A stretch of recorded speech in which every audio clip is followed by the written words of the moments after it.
Yeah. So I think a lot of people are fascinated with social media. Yeah. They're trying to figure out, you know what, I want to be an influencer, I want to be a content creator. I hate that word, by the way. Like, I want to be an influencer. It's not a bad question. Or we need to stop worrying about being influencers. Like, it's such a gross title. The word influencer, trying to be an influencer is just saying, I think I'm a big deal. That's really what it's saying. I want to be an influencer means I think I'm a big deal, and I want everyone else to see how big of a deal I am. Like, just gross. Like, just add value. And look, man, I question, like, doing this. Like, is this an ego move? Like, I've battled that, and in my worst moments, of course it is. Like, but the intent is to actually help people, and that's what influence is. Is you gain influence. This is the benefit, by the way, of working in a concert hall.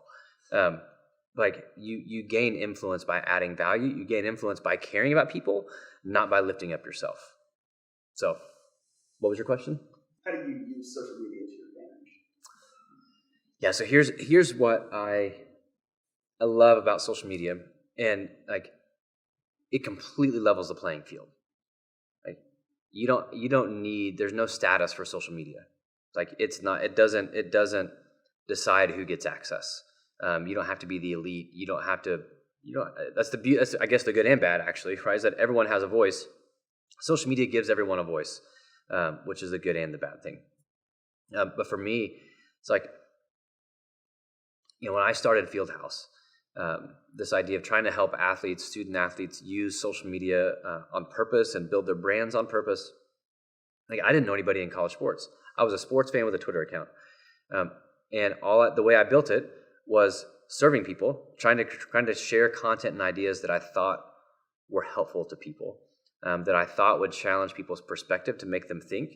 But all I did was reach out to athletic directors and sports information directors and compliance officers and marketing directors, anyone I could find in an athletic department, on social media, because it's so much more relational. Like, I wasn't trying to sell them. It's not like you send them an email like, hey, I've got a product I'd like you to think about.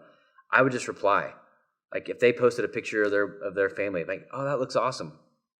Just normal things of showing interest in people. I remember in college, for a long time, I wanted to work in sports.